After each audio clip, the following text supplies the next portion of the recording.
Hello, everybody, and welcome to the Tony Show, where we talk about questions of the world together. My name is Tony, and today I'm going to be answering another question.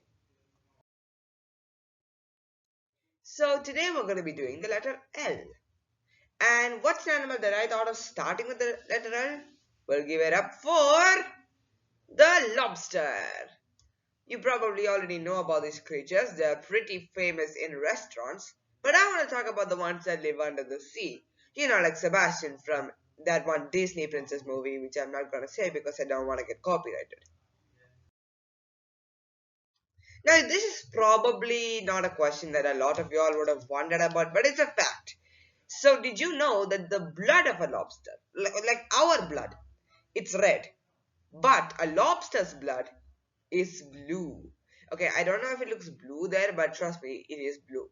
So the question arises, why is a lobster's blood blue? Well, I'm going to be answering that question today.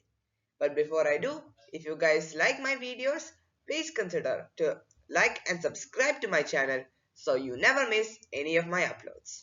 Alright, let's get into it. Now, there's a pretty big reason as to why the lobster's blood is blue, and it's not that complicated. But before that, let me give you a little bit of an education. Our blood is composed of a substance known as hemoglobin. This is the substance that allows our blood to have that red sort of pigment. And it's full of iron. But the thing is, lobsters, they don't have hemoglobin in their blood. Instead, they have another protein known as hemocyanin. It gives their blood a blue color.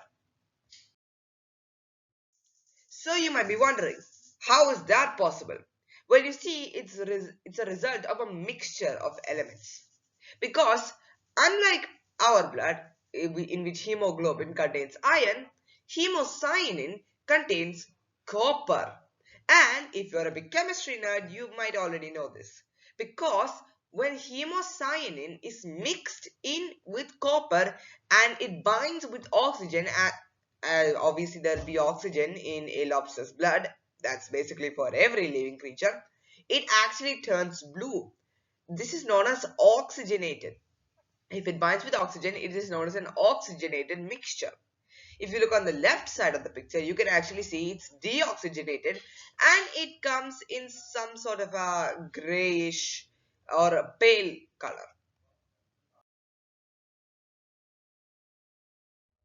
And that's basically about it.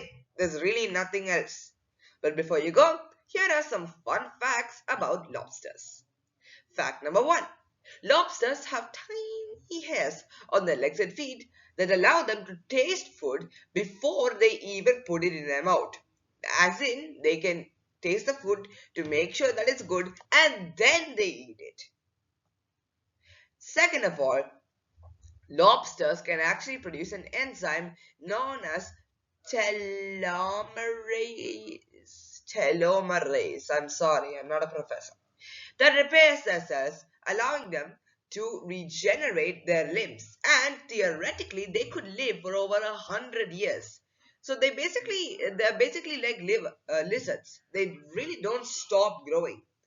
They'll normally die of natural causes or maybe somebody eats them. And that can be either an animal or a human. Fact number 3, a female lobster can actually carry their fertilized eggs under her tail for up to 10 months before they hatch.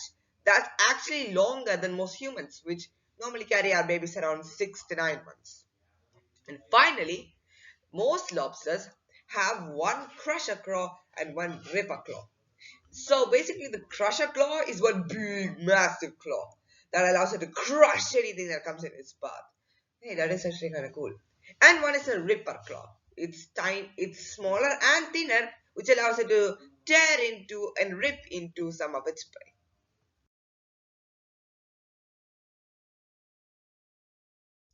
And that's it for this video. Thank you for listening to me talk about lobsters, the cool crustaceans of the sea.